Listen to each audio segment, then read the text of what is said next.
Bonsoir à tous, bienvenue sur D8. Je suis ravie de vous retrouver pour une nouvelle édition de Voyage au bout de la nuit. Alors cette nuit, ce soir, c'est avec donc Stendhal que nous allons partir en vadrouille. En effet, je vais avoir le plaisir de poursuivre un livre qui s'intitule De l'amour. C'est un livre assez connu de Stendhal, mais parfois mal compris en effet, puisque Stendhal y aborde tout un tas de questions amoureuses. Là, nous en sommes au chapitre 35, qui parle de la jalousie. Je crois que 2 chapitres sont consacrés à cet état de l'âme, comme pourrait en parler Stendhal. Votre rival est très probablement un homme non passionné et peut-être un homme très prudent qui, une fois qu'il sera convaincu de votre résolution, s'empressera de vous céder la femme en question, pour peu qu'il puisse trouver quelque prétexte honnête. C'est pour cela qu'il faut mettre de la gaieté dans votre déclaration et couvrir toute la démarche du plus profond secret. Ce qui rend la douleur de la jalousie si aiguë, c'est que la vanité ne peut aider à la supporter. Et par la méthode dont je parle, votre vanité a une pâture. Vous pouvez vous estimer comme brave si vous êtes réduit à vous mépriser comme aimable. Si l'on aime mieux ne pas prendre les choses en tragique, il faut partir et aller à 40 lieues de là, entretenir une danseuse dont les charmes auront l'air de vous arrêter comme vous passiez. Pour peu que le rival ait l'âme commune, il vous croira consolé. Très souvent, le meilleur parti est d'attendre sans sourciller que le rival s'use auprès de l'objet aimé par ses propres sottises. Car à moins d'une grande passion prise peu à peu et dans la première jeunesse, une femme d'esprit n'aime pas longtemps un homme commun. Dans le cas de la jalousie, après l'intimité, il faut encore de l'indifférence apparente et de l'inconstance réelle, car beaucoup de femmes offensées par un amant qu'elles aiment encore s'attachent à l'homme pour lequel ils montrent de la jalousie. Et le jeu devient une réalité. Je suis entrée dans quelques détails, parce que dans ces moments de jalousie, on perd la tête le plus souvent.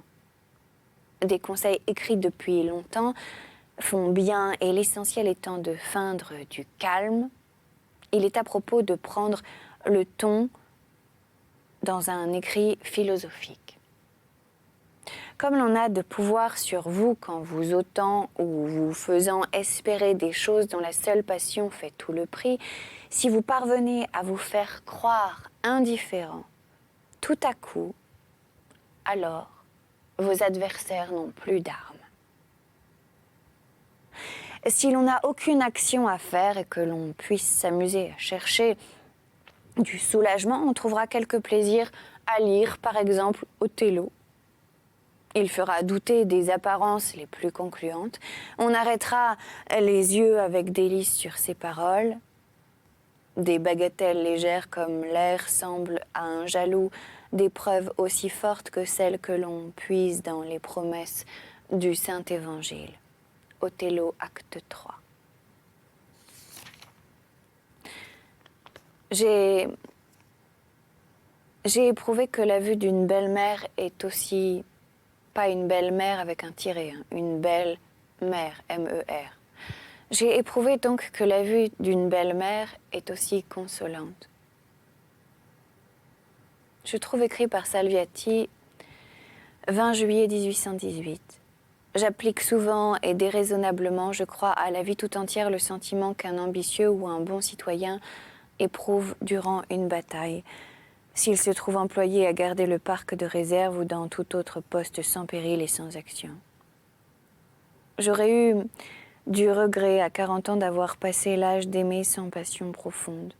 J'aurais eu ce déplaisir amer et qui rabaisse de m'apercevoir trop tard que j'avais eu la duperie de laisser passer la vie sans vivre. J'ai passé hier 3 heures avec la femme que j'aime et avec un rival qu'elle veut me faire croire bien traité. Sans doute il y a eu des moments d'amertume en observant ses beaux yeux fixés sur lui et en sortant de chez elle des transports vifs de l'extrême malheur à l'espérance. Mais que de choses neuves, que de pensées vives, que de raisonnements rapides, et malgré le bonheur apparent du rival, avec quel orgueil et quel délice mon amour se sentait au-dessus du sien.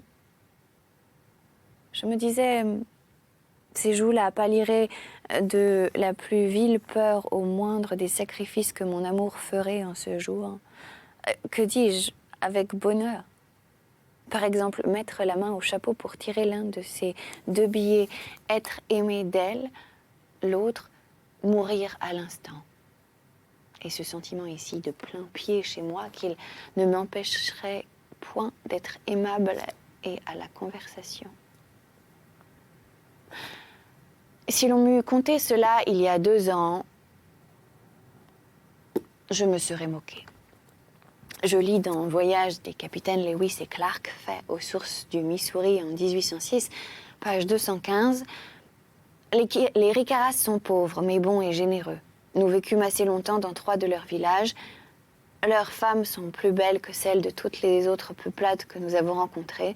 Elles sont aussi très disposées à ne pas faire languir leurs amants. Nous trouvâmes un nouvel exemple de cette vérité qu'il suffit de courir le monde pour voir que tout est variable. Parmi les Ricaras, c'est un grand sujet d'offense si, sans le consentement de son mari ou de son frère, une femme accorde ses faveurs. Mais du reste, les frères et les maris sont très contents d'avoir l'occasion de faire cette petite politesse à leurs amis. Nous avions un nègre parmi nos gens. Il fit beaucoup de sensations chez un peuple qui, pour la première fois, voyait un homme de cette couleur. Il fut bientôt le favori du beau sexe. Et, au lieu d'en être jaloux, nous voyions les maris enchantés de le voir arriver chez eux. Ce qu'il y a de plaisant, c'est que dans l'intérieur de huttes aussi exiguës, tout se voit. Chapitre 36.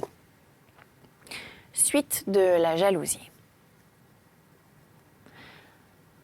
Quant à la femme soupçonnée d'inconstance, elle vous quitte parce que vous avez découragé la cristallisation. Et vous avez peut-être dans son cœur l'appui de l'habitude. Elle vous quitte parce qu'elle est trop sûre de vous. Vous avez tué la crainte et les petits doutes de l'amour heureux ne peuvent plus naître. Inquiétez-la. Et surtout, gardez-vous de l'absurdité des protestations.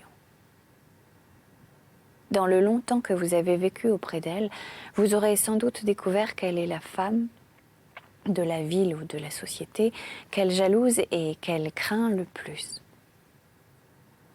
Faites la cour à cette femme. Mais bien loin d'afficher votre cour, cherchez à la cacher et cherchez-le de bonne foi. Fiez-vous-en aux autres yeux de la haine pour tout voir et tout sentir. Le profond éloignement que vous éprouverez pendant plusieurs mois pour toutes les femmes doit vous rendre ceci facile. Rappelez-vous que dans la position où vous êtes, on gâte tout par l'apparence de la passion. Voyez peu la femme aimée et buvez du champagne en bonne compagnie. Pour juger de l'amour de votre maîtresse, rappelez-vous 1. Que plus il entre de plaisir physique dans la base d'un amour, dans ce qui autrefois détermina l'intimité, plus il est sujet à l'inconstance et à l'infidélité. Ceci s'applique surtout aux amours dont la cristallisation a été favorisée par le feu de la jeunesse à 16 ans. 2. L'amour de 2 personnes qui s'aiment n'est presque jamais le même. L'amour-passion a ses phases durant lesquelles, et tour à tour, l'un des 2 aime davantage. Souvent, la simple galanterie ou l'amour de vanité répond à l'amour-passion et c'est plutôt la femme qui aime avec transport. Quel que soit l'amour senti par l'un des 2 amants, dès qu'il est jaloux, il exige que l'autre remplisse les conditions de l'amour-passion. La vanité simule en lui tous les besoins d'un cœur tendre. Enfin, rien n'ennuie l'amour-goût comme l'amour-passion dans son partenaire. Souvent, un homme d'esprit, en faisant la cour à une femme, n'a fait que la faire penser à l'amour et attendrir son âme. Elle reçoit bien cet homme d'esprit qui lui donne ce plaisir, et il prend des espérances. Un beau jour, cette femme rencontre l'homme qui lui fait sentir qui lui fait sentir un beau jour, cette femme rencontre l'homme qui lui fait sentir ce que l'autre décrit. Je ne sais quels sont les effets de la jalousie d'un homme sur le cœur de la femme qu'il aime. De la part d'un amoureux qui ennuie, la jalousie doit inspirer un souverain dégoût qui va même jusqu'à la haine. Si le jalousé est plus aimable que jaloux, si le jalousé est plus aimable que le jaloux, car l'on ne veut de la jalousie que de ceux dont on pourrait être jalouse, disait Madame de Coulanges. Si l'on aime le jaloux et qu'il n'ait pas de droit, la jalousie peut choquer cet orgueil féminin si difficile à ménager et à reconnaître. La jalousie peut plaire aux femmes qui ont de la fierté comme une manière nouvelle de leur montrer leur pouvoir. La jalousie peut plaire comme une manière nouvelle de prouver l'amour. La jalousie peut choquer la pudeur d'une femme ultra délicate. La jalousie peut plaire comme montrant la bravoure de l'amant, ferum amant. Notez bien que c'est la bravoure qu'on aime, et non pas le courage à la Turenne qui peut fort bien s'allier avec un cœur froid. Une des conséquences du principe de la cristallisation, c'est qu'une femme ne doit jamais dire oui à l'amant qu'elle a trompé si elle veut jamais faire quelque chose de cet homme. Tel est le plaisir de continuer à jouir de cette image parfaite que nous sommes formés de l'objet qui nous engage, que jusqu'à ce oui fatal. Citation d'André Chénier. L'on va chercher bien loin plutôt que de mourir, quelques prétextes amis pour vivre et pour souffrir. On connaît en France l'anecdote de Mademoiselle de Sauméry, qui, surprise en flagrant délit par son amant, lui nie le fait hardiment et, comme l'autre se réécrie, « Ah, je vois bien, lui dit-elle, que vous ne m'aimez plus. Vous croyez plus ce que vous voyez que ce que je vous dis. » Se réconcilier avec une maîtresse adorée qui vous a fait une infidélité, c'est se donner à défaire à coups de poignard une cristallisation sans cesse renaissante. Il faut que l'amour meure et votre cœur sentira avec d'affreux déchirements tous les pas de son agonie. C'est une des combinaisons les plus malheureuses de cette passion et de la vie. Il faudrait avoir la force de se réconcilier que comme amis. Chapitre 37. Roxane.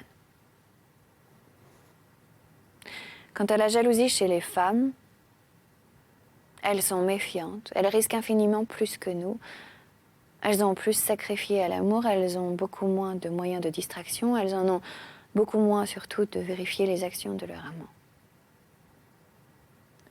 Une femme se sent avilie par la jalousie. Elle a l'air de courir après un homme, elle se croit la risée de son amant et qu'il se moque surtout de ses plus tendres transports. Elle doit pencher à la cruauté et cependant elle ne peut tuer légalement sa rivale.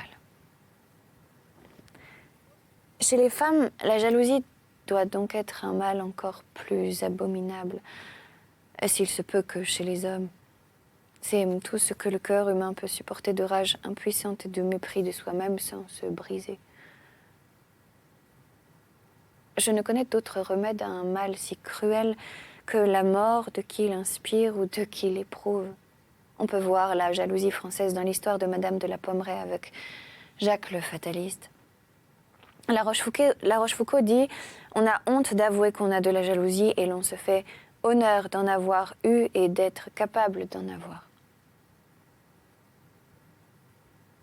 Les pauvres femmes n'osent pas même avouer qu'elles ont éprouvé ce supplice cruel tant il leur donne de ridicule. Une plaie si douloureuse ne doit jamais se cristalliser entièrement. Si la froide raison